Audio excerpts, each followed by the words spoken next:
आदेश माना गया है शास्त्रों के अंदर। इसलिए कहा है गुरु गोविंद दो खड़े काके लागो पाए और बलहारी गुरु आपने गोविंद दियो। इसलिए सबसे पहले गुरु ही बताए हैं, भगवान से पहले गुरु को माना गया है। इसलिए जो गुरु की आज्ञा का अवहेलना, आज्ञा की अवहेलना करता है, आदेश की अवहेलना करता है, वो शिष्य कभी सफल नहीं हो सकता। अपने स्वार्थ में अंधे होकर कोई गलत कार्य अपने शिष्य से करा रहे हैं, उस गुरु की बात मत मानो, कोई बुराई नहीं है। राजा बलि ने अपने गुरु शुक्राचार्य की बात मानी नहीं, समझ रहे आप?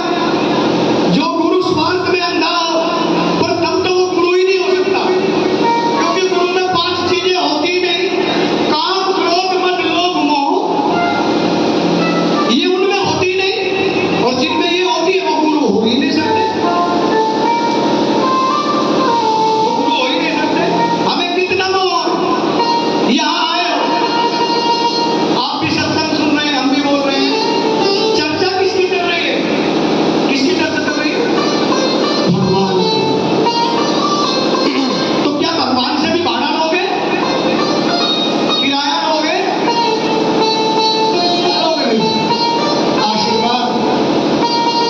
जब भगवान का दीदार हो रहा है, भगवान का दर्शन हो रहा है, ज्ञान अच्छा मिल रहा है, तो अपनी भावनाओं को अच्छा रखा करो और मन को चेतन करो, बुद्धि को चेतन करो।